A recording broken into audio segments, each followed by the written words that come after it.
Good evening. This is the Blazer News Network, or the BNN Podcast. I'm your host, Jarek Martinez, co-editor for The Blazer. The broadcast is for the week of February 26th. Special announcement. Due to internal and external decisions, we are going to provide much more stronger emphasis on local news, as well as some of the work that students have brought to us in terms of interviews, perspectives, and information that can only be found at JJC. We will call this new segment JJC A Closer Look.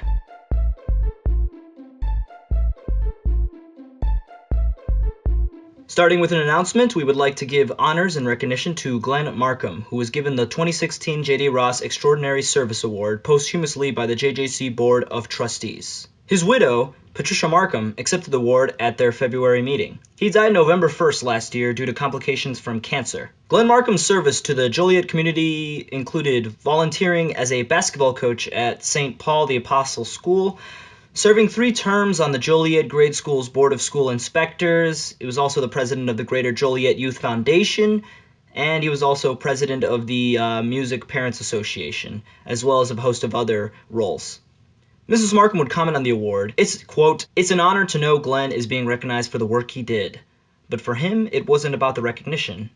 It was always about service to others. He touched many lives, and he was all about what he could do for other people." Last Thursday was the State of the City address with Joliet Mayor Bob Odenkirk. This is the mayor's second time he addresses the city at the campus, and will hopefully not be his last, with a packed auditorium and almost half an hour or more of questions from students, staff, faculty, and citizens of Joliet. You can check out some of his footage of the Q&A he held on a previous video on our channel. Here is some portion of his address on what the future holds for the city of Joliet. It costs money, it's going to be a significant investment, but we have no choice. We're going to have to come up with a solution. One of the prospects that's hoped for is if a city our size, if we withdraw from the aquifer, that the aquifer naturally will begin to replenish itself again, but nobody knows. So again, this is a big project. You're going to hear and read a lot about it going forward, but this is something that is going to be pushed forward in 2017. Another internal mechanism which is being changed within the city in 2017 is the city's collection practice. There's no nice way to say it. There is no collection practice within the city of Joliet. There are tens of millions of dollars of unpaid sources of revenue that have not been pursued by the city over the years. I've spoken with the city of Chicago, with Aurora, with Waukegan, other large cities to see exactly how they're doing it. We are going to open this up. We are going to bring in a collection firm, a law firm that does collection for municipalities. It's going to greatly increase the revenues of Joliet. It's also going to be, again, fair to taxpayers, that people who aren't paying the revenue that they're supposed to are going to be held accountable. So this is another source of revenue within the city. It's another problem that's going to be corrected in the next year. I think you're going to see significant economic development continue in Joliet. I talked about what's happening downtown. I know there's plans tentatively for other economic development projects downtown in other parts of the city. I talked a week ago about a significant East Side project. It's tenuous. I got a very positive phone call last week, and I'm scheduled to go to Washington, D.C. in the 3rd week of March to try to wrap this project up. So I can't say anything else. I've signed non-disclosure agreements. I could say that this would be a significant East Side project, and one that's long overdue on the east side of Joliet. I think the big thing that we're talking about in 2017, I'll end the speech with this, is the Cullinan project. Many of you may be familiar with. Again, it's right here in this area. The area west of the junior college, you go over the creek, there's a large tract of land that butts up to I-55 and I-80. This is prime real estate on 2 major highways. It's really a gateway into Joliet, but really a gateway into the Chicagoland area if you're coming west on I-80 or you're coming north on I-55. That area has gone undeveloped for years. There have been plans before that were scrapped, and the major problem with the area was there's no good access in and off of that property. There was a 2-lane frontage road that wasn't even completely paved. So the city of Joliet has worked with the Cullinan group that have come forward. We have worked with our state agencies and with federal agencies. I was downtown a couple weeks ago meeting with 6 different federal agencies trying to get money together for this project. Cullinan is coming forward to the city probably within the next month. They want a deal voted on and in place by April 1st to move forward. They are looking to secure a significant amount of state funds to build a new interchange at I-55 and Sile Road, which will go directly onto their property. They are looking for significant contribution from the federal government to build additional roads to improve the intersection at I-55 and Route 52 Jefferson Street, and to make improvements on Jefferson Street. So what's being proposed for the Cullinan site, it's not another shopping mall, it's somewhat bigger than that. It's a significant development. But Cullinan is talking about bringing 5,000 new jobs to Joliet on this site and over 8,500 construction jobs. And they're estimating the economic impact of this project to be $1.4 billion. So this will be the largest project to ever come to the city of Joliet. And I warned the city council at the speech last week, it's coming fast to Joliet. We've met with Cullinan, we continue to meet with them. This project will be brought forward in front of the city council within the next few weeks. So I'm very excited about this.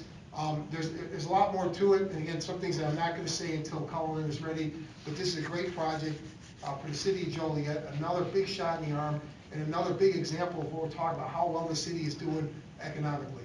So with that, thank you for coming out. I'd be happy to answer. On our final story for our segment, we look into 2 days that sparks endless conversation of hate, peace, love, and ideals. You're using the wrong word.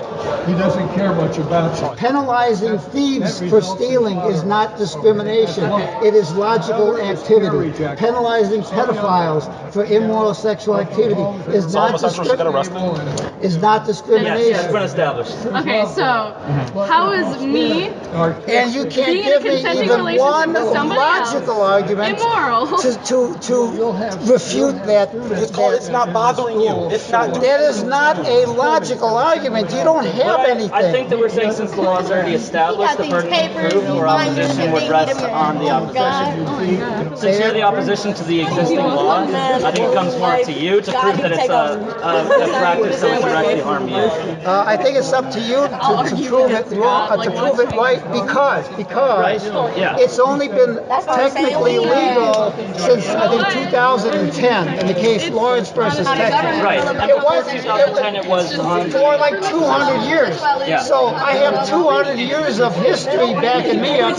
You've got 6 years of perverted law backing you up. So the burden is on you, not on me. Now, the commanding voice is that of an older man named Wayne Lila, founder of the HOME organization. HOME stands for Heterosexuals Organized for a Moral Environment. According to their website, the organization was founded in 1990 by Lila. It is one portion of it that seems to summarize most of what their organization does, as they, quote, expose all the flaws in the arguments homosexuals and bisexuals used to try justify homosexual activity. Other goals are to defend heterosexual sex and marriage and to expose the liberal pro-homosexual bias of the dominant media, unquote.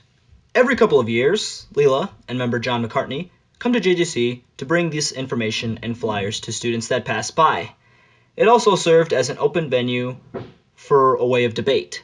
That was the second day on that particular recording. A group of 7 or 8 students encircled their small table, with one side discussing with McCartney and the other side with Lila. All the while, several JJC police officers stand a few feet away to monitor the crowd. Some members of the crowd were definitely vocal. In fact, one member of the mob was able to tell me why they were there. Honestly, when I see a debate going on like this, I kind of like to jump in on whatever side is kind of losing, because I find it very interesting, and I love that people come out here with opposing viewpoints and that we can actually come in here and share with that.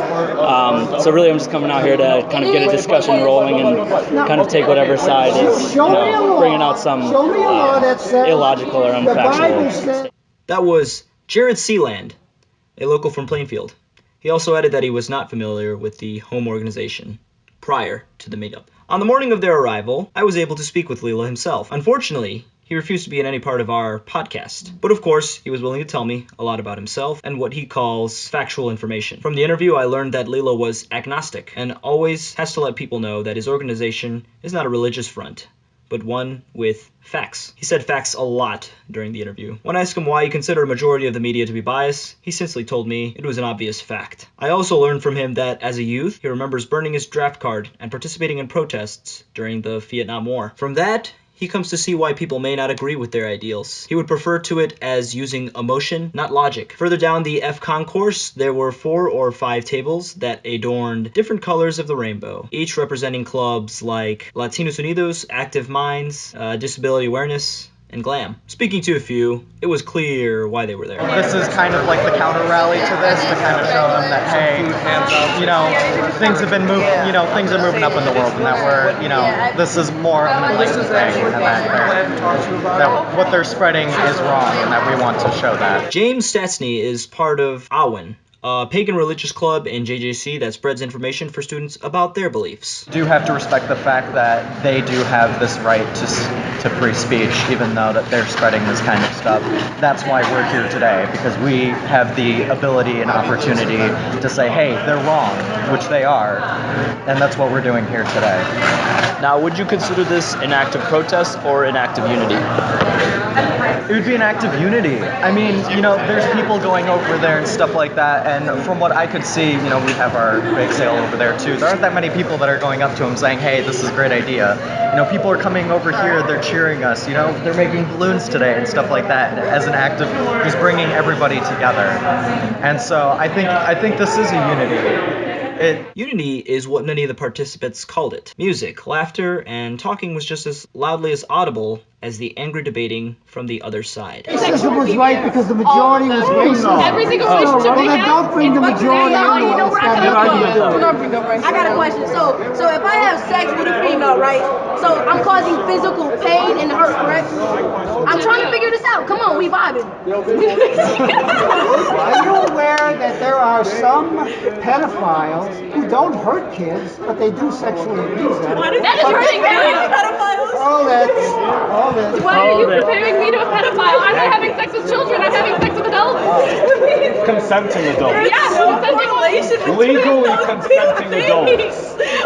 Emphasis on legal. You really don't Here, I'm gonna see. squirm real quick, bitch, and I'm gonna What is the relationship between an adult and a child, and what is between two How old adults? are you, for God's sake? I'm 18. Well, figure this out. It's simple, for God's sake. I'm figuring it out. Are you comparing her age to what she can figure out? She brought up harm, right? She brought up the harm. Yes. Hurting or harm? Yes. I was directing my response to the harm. I have a bag full of cookies.